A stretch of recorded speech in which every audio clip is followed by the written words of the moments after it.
This must be Ignac's luggage. Nothing seems to be damaged. All right. Let's get it back to Dalamil.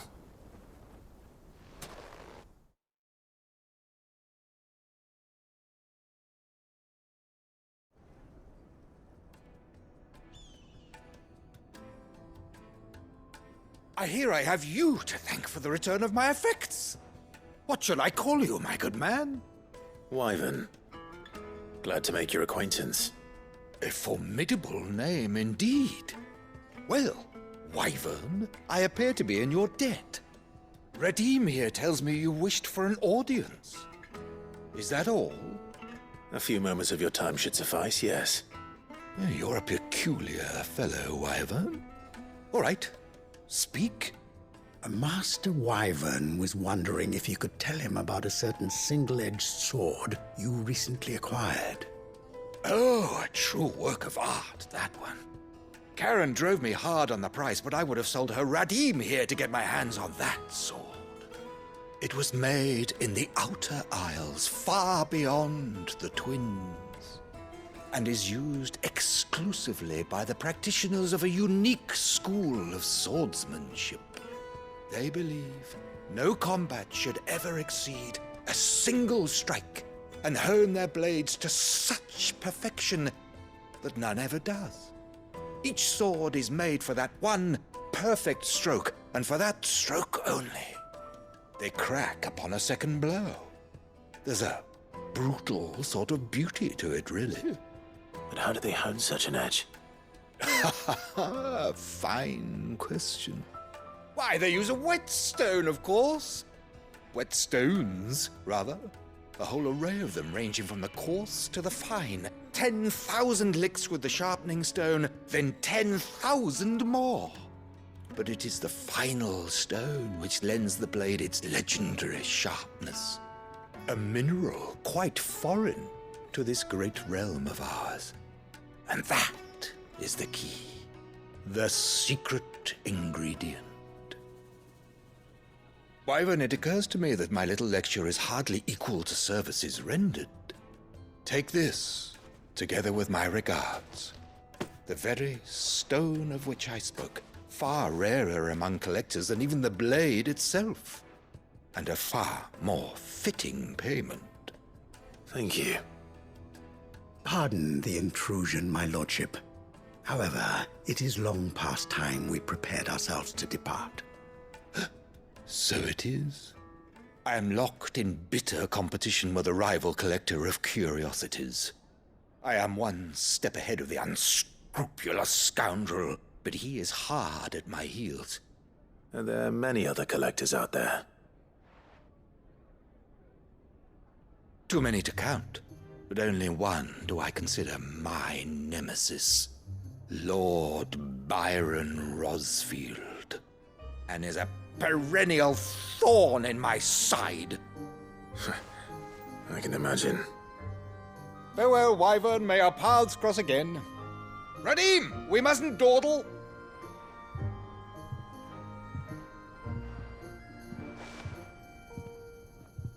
I think his lordship is rather taken with you, Master Wyvern.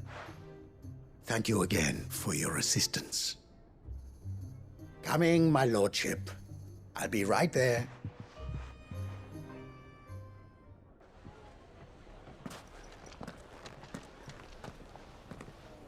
Trust Uncle Byron to find such an interesting rival. Now, let's see what Blackthorn makes of this whetstone, shall we?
The shame's the rumors.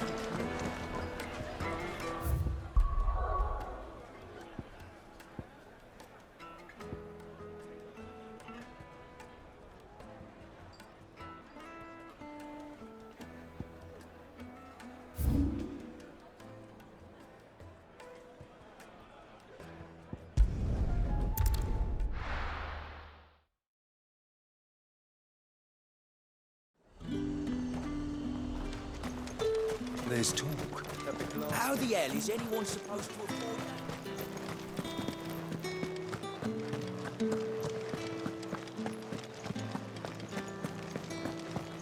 that? Did you hear? The gates to heaven. I want to see you.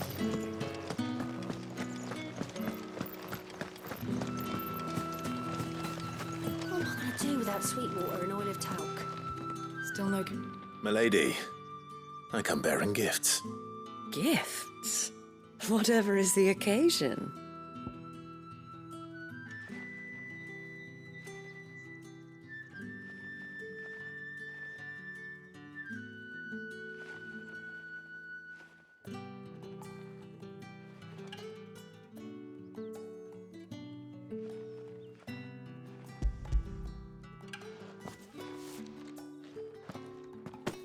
Oh my. Clive, you really have outdone yourself. Otto asked me to give it to you. To settle the Hideaway's debt with the Veil. And to compensate you for the time it took us to do so. You disappoint me, Clive. I thought you might finally be warming to me. Tell Otto he can keep his baubles. I tried to tell him as much the first time around. The man owes me nothing, nor does the Hideaway. My contribution to the restoration effort was made freely and willingly. It was the least I could do. You once told me Sid did you a kindness. I'd like to do the same. Please, accept it. For my sake. And for Otto's. For all of us. For all you've done. It is rather fetching, isn't it? Very well. Otto is lucky to have you, Clive. I doubt anything could ever replace his son. But you and the others at the Hideaway are the closest thing he has to family. Otto had a son. Long ago, yes. Sid told me Otto lost him when he was just a boy, and blamed himself for not being able to stop it. I don't know how it happened, whether there was anything he could have done, but it was clear that it weighed heavily on him. I didn't know. How could you have? I doubt anyone did. Besides Sid, I've never met a man more keen to bear his sorrows in stoic silence. An ill habit, given that both have always been surrounded by friends desperate to help them. I'm beginning to see that.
Well, it's certainly quiet. If I were a giant antelope, it would seem like just the place.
Doubt we'll find one bigger than that. You hungry, Torgal?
Good work.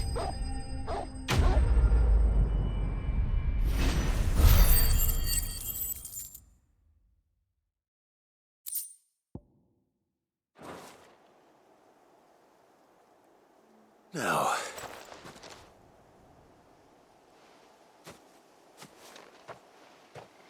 Will it be enough, I wonder?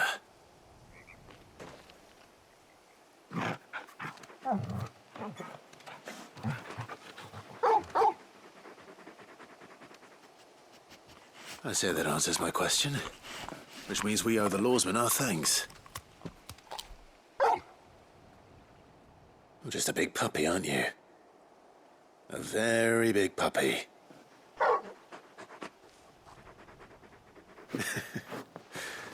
You do know you can take that with you, Torgal. Lady Karen will be relieved to hear you've got your appetite back. Come on, boy.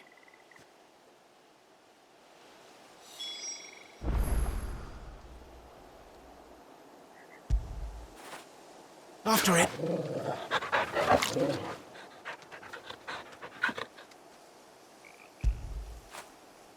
Torgal.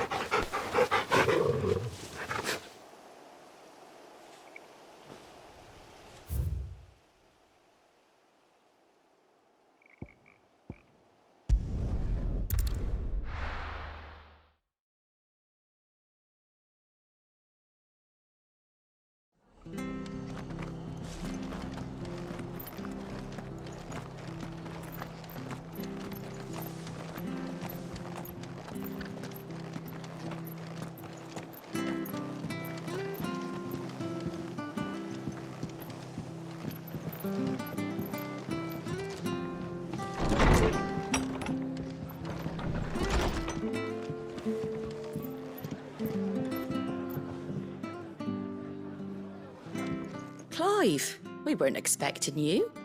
I wasn't expecting to be here, but it seems we still owe you a considerable amount of coin for your help with our rebuilding efforts. And though I doubt it's what you were expecting, we were hoping you'd take this as payment.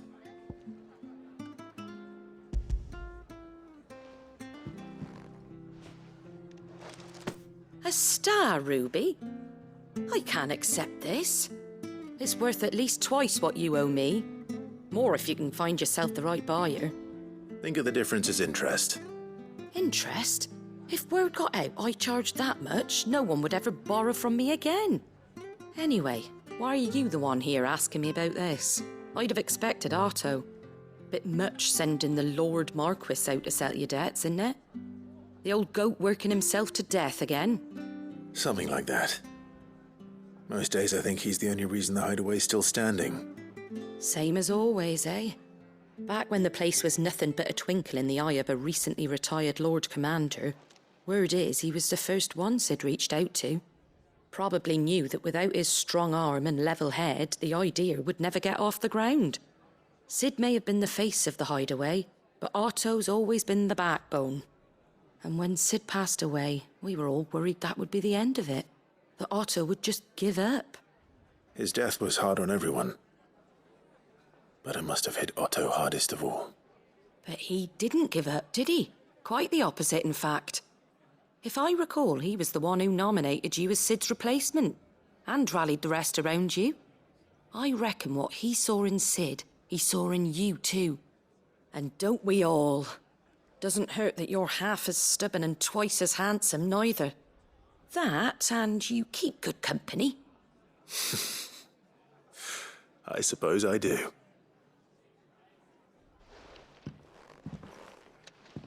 Gob will want to know the stones were delivered. If he's still with us.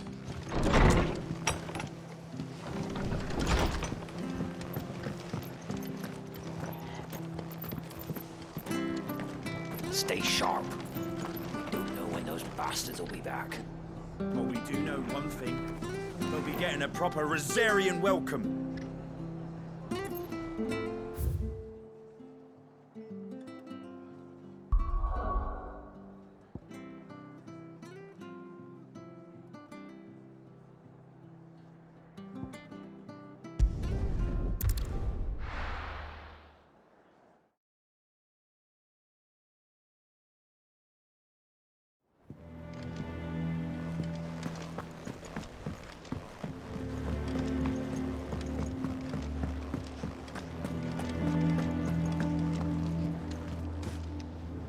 I noticed you and Torgal had gone off somewhere. Take him for a walk, did you? You could say that.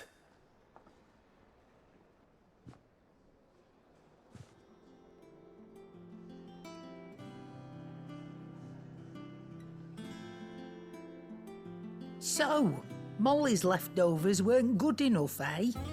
That'll teach me for treating you like you're still a pup. All right, no need to shout. Now we know what you're after, I can see about getting some in. Speaking of which, I brought one for later. Can I leave it with you?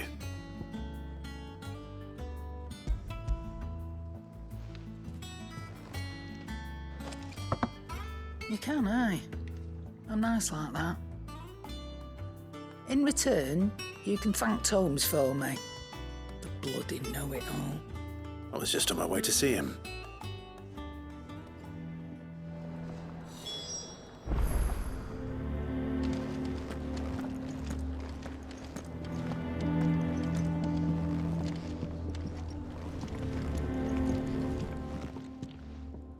Sorry for the wait, but hopefully you'll agree it was worth it. You learned something about that sword, then? I did better than that.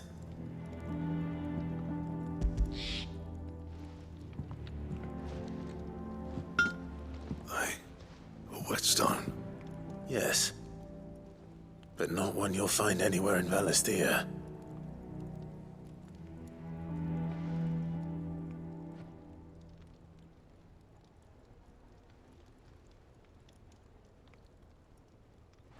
No wonder I couldn't get the same finish on the grinding wheel. One hit and all done, eh? Might not be so bad if all you ever fought were duels. Good luck on the battlefield. Your second opponent would be your last, no matter how good you were. Even so, is there some way it could be used to give the curse breakers an edge? I think so, yeah. With this whetstone and the right kind of steel, I could probably even make a twin of the blade that rattled me. but there'd be no replacing this little rock once I worn it down to a sliver. I reckon we get a dozen swords from it, if that. Swords that the curse breakers wouldn't know how to wield properly, and that would see them through a single fire piece. Nah, no point trying to copy that thing. Be about as much use as a wax anvil. But finishing our blades with a whetstone this fine, now that's something to consider. And what's finer than fallen masonry, eh? Or more hard-wearing, for that matter. Just imagine it. Good Valisthian steel with an edge as sharp as any found in the Outer Isles. I won't make a copy, nah. I'll make something much better. I'm sure the curse breakers will be delighted. Just don't push yourself too hard. Don't you worry about me, sunshine. I've been working day and night since I was half your age, and I'll still be here when you're long gone. Hey, thanks, Clive. I mean it. I owe you one, August too. It's good to know someone's looking out for me. He'll be happy to hear you said that. And I'll see that my debt to you's paid. First new blade I make's got your name on it. You come and find me when you've got the materials. All right. I will.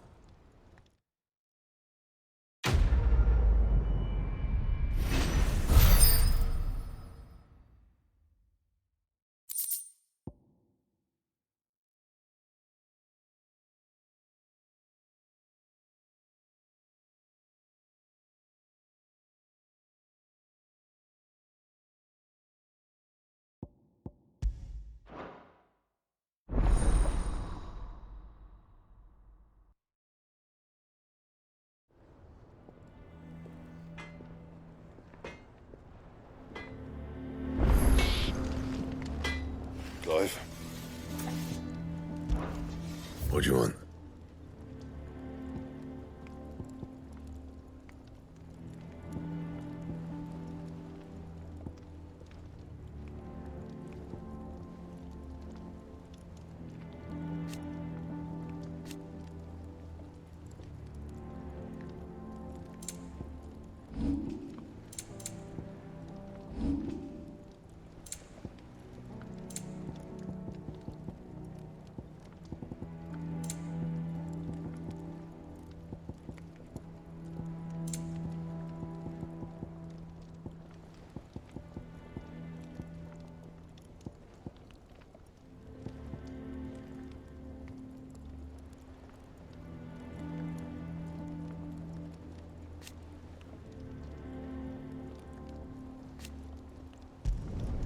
Should last you a good while. That it? Fine.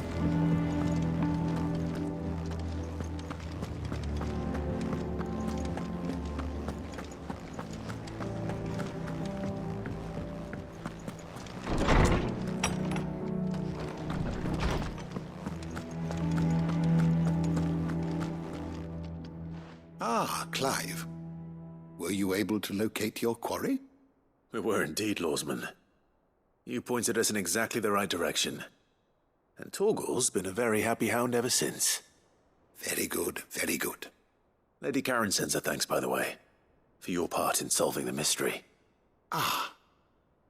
But that reminds me. After your last visit, I found myself pondering Torgal's talents. Do you recall our conversation concerning Lady Jill's role in Torgal's transformation? About how she somehow woke the power within him. Precisely that. A reasonable conclusion, I thought. But one which raised certain questions in my mind. You see, the Fenrir of legend served Shiva and Shiva alone. And while the powers attributed to him are certainly impressive, the records imply they are somewhat different in nature to those you described Torgal as having used. What are you suggesting? That Torgal may be the beneficiary of more than one icon's power. Consider that in addition to Lady Jill, he has served as a loyal companion to you, your brother, and even the late Cid. In short, the icons hitherto near at hand, or should I say at paw, have been diverse and plenty. And that number has only grown as the realm's dominance have fallen to your sword. One can but speculate as to how all of this has affected Torgal. He has seemed more fierce of late. And if I am not mistaken, he will grow fiercer still. We are fortunate indeed to be able to count him amongst our allies and not our adversaries. Oh, he's more than an ally. He's a friend.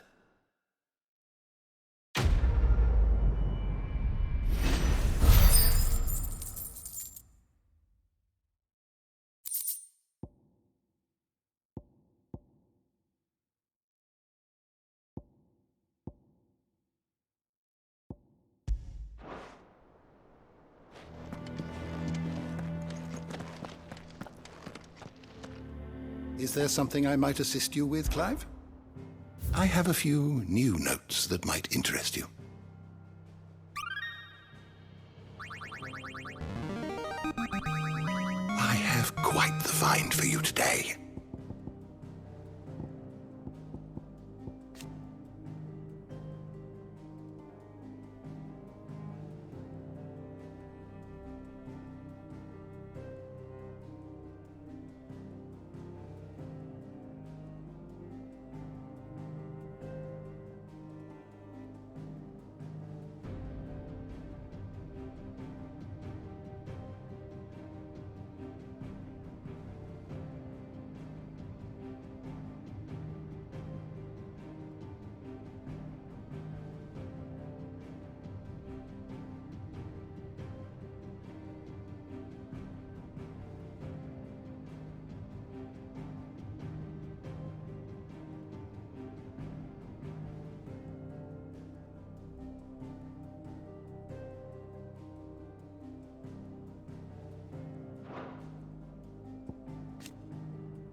If you have a question for me, I should be happy to answer it.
You are always welcome, Clive.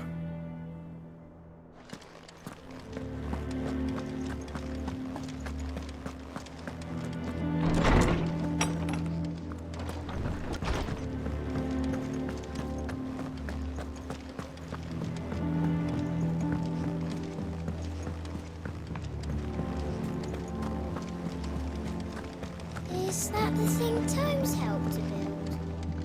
Yeah. He said it was some sort of chimney stack. Must be quite a fireplace.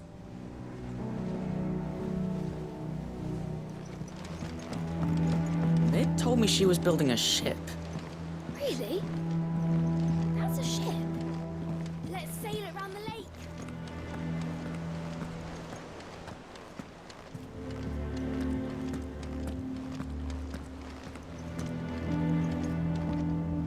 Goat. Still alive, I see. So Lady Karen accepted the ruby. Ah, about that. I tried my best, but she was just too stubborn to take it. She threw it right back in my face, in fact, and told me I could stick my stupid stone where the sun don't shine. Karen refused payment. I hope it wasn't something I said. I'm sure you were as tactful as ever. Let me see what I can do. Oh, wonderful. I hope you have better luck than I did.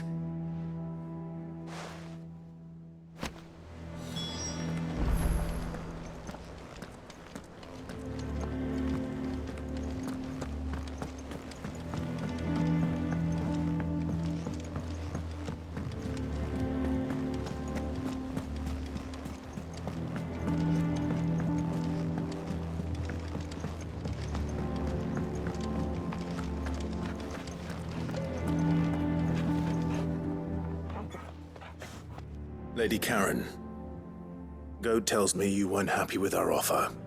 Would you prefer the debt was repaid in coin? What debt? I don't recall lending any of you lot me hard-earned gil. I may have tossed a talent or two in the Hideaway's coffers, but those were donations, and you can hardly call it charity if you go asking for it back. Of course not. But one good turn deserves another. And our circumstances have changed. Surely you wouldn't shun the gratitude of a pauper who happened to have become a prince. Oh, so you're a prince now, are you? Fine. But I'm selling it and taking what I'm owed, then you're getting the rest whether you like it or not.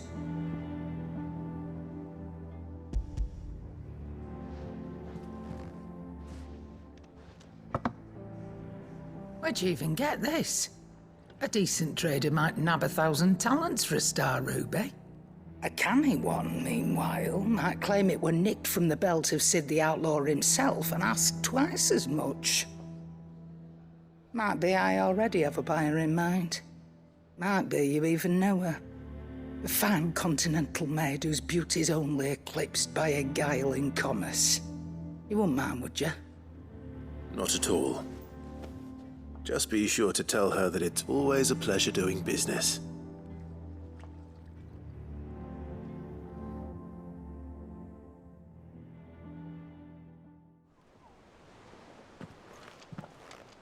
I hear you ended up delivering all 3 stones. Thanks to this lump. I sometimes wonder what I pay you for. Speaking of which, I still haven't been paid last month's wages. Oh, so you remember what's owed to you then? Get your ass behind that disc of yours and don't get up before those ledgers are square. Right away.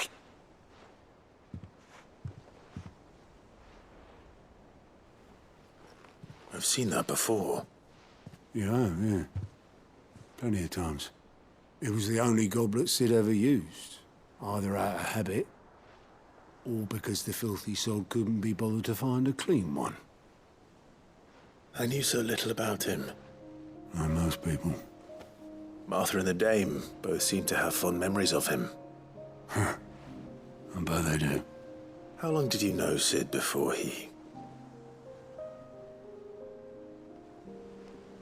Before he died? 20 summers, give or take. Back in the day, I was a purser on a trade ship, which is where I met him. He bought passage to... I forget where.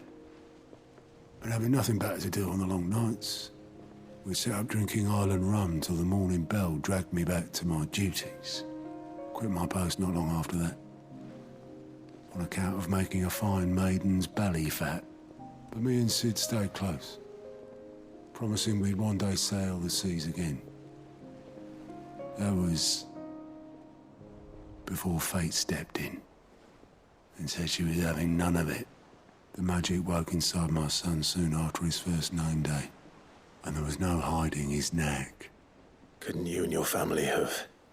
My family were the ones who summoned the constable, wanted the monster taken away.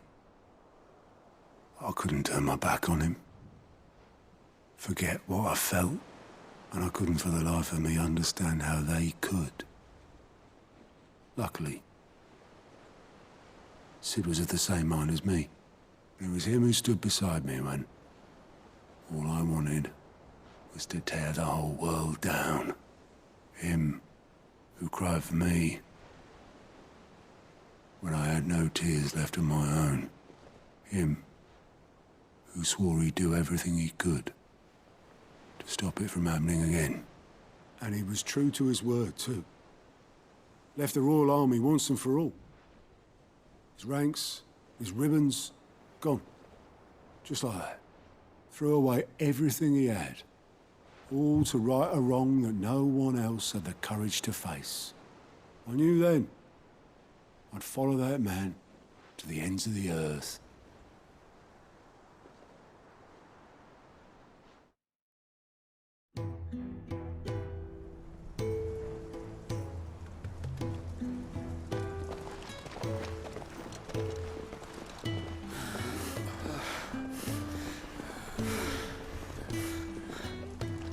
He was always too clever for his own good, was Sid. Saw the world for what it really was, while the rest of us were content to go along with the lie we were shown.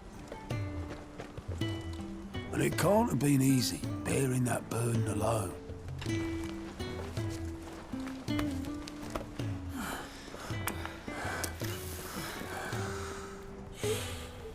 But he didn't let it stop him. He never lost faith in what he believed was right. And that gave us faith in him. Faith he'd steer us true. So I swore to myself that I'd always be right behind him, ready to catch the stubborn sod if ever he should fall.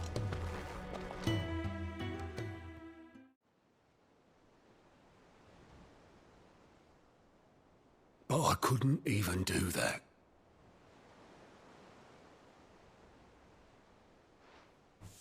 Ignore me. Just the ramblings of a tired old man. Leave that lot. I'll tidy it up in a bit.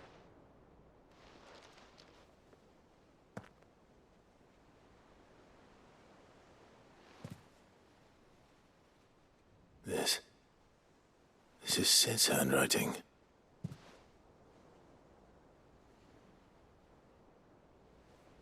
Dear Otto. I may be drunk, but I wanted you to know this place would be fucked without you.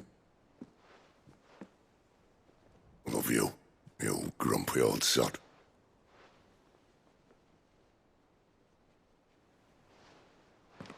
This note.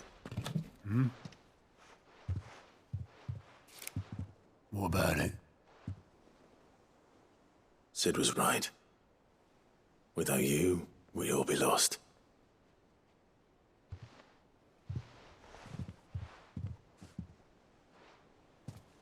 He should have bloody well said so then. Just once. Before he went. But then, why would he? Him, or anyone? I'd only have told him to piss off.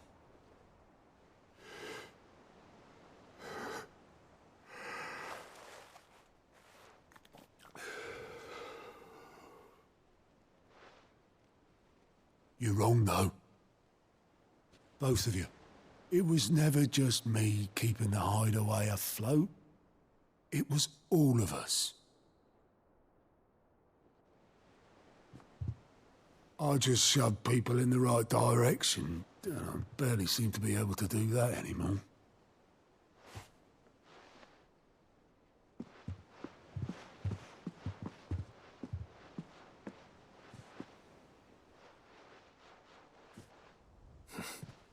Would you rather goat were at the helm?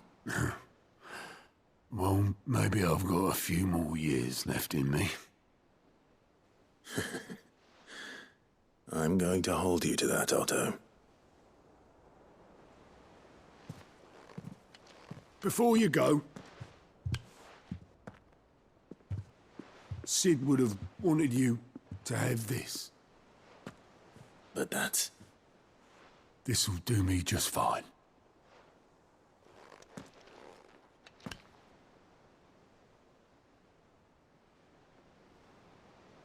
Thanks for the ray of sunshine.